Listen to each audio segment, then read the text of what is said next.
Hey guys, update tayo Paula Avellino and Kim Chu sa post IG story ng Kim Pao, Paulo and Kim sa kanilang IG story, Alibay Soon. Ang ganda ng view ha, kasi nasa dagat, something yung view niya. Sa isang clip video makikita guys na dala-dala ni Pao ang dalawang chair para doon sa tipping na gagamitin.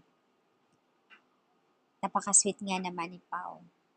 Dala ni Paulo yung tipping chair nila. Pareho bit-bit sila. Pareho may bit-bit sila. Pero ang nakakatuwa doon kasi syempre, ang sweet ni Pao, ayaw talaga niya pabayaan si Kimi, sacrifice niya lahat. Kung pwede palang bibit-bitin ni Pao lahat. Kaya lang nag-i-insist si Kimi na siya. Ayaw niya yung nagiging, yung, napapansin ko si Kimi kasi that time daw nasa ibang bansa sila, ang daming luggage. Gusto ni Pao siya na magtulak ng dalawang cart. Ayaw ni Kimi, kailangan tulungan niya. Hindi siya yung tipong pabibi. Hindi siya yung tipong babaeng maarte na kailangan. Saka walang kaarte-arte si Kimi. Yun yung kagandahan doon.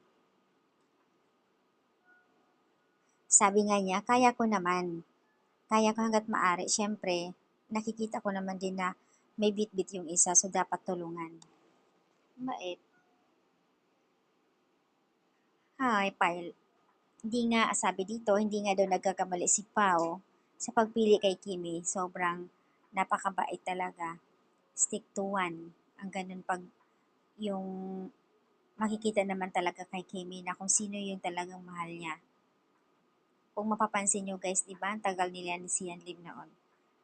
Habang sila pero ayaw niya makikipag-communicate sa iba.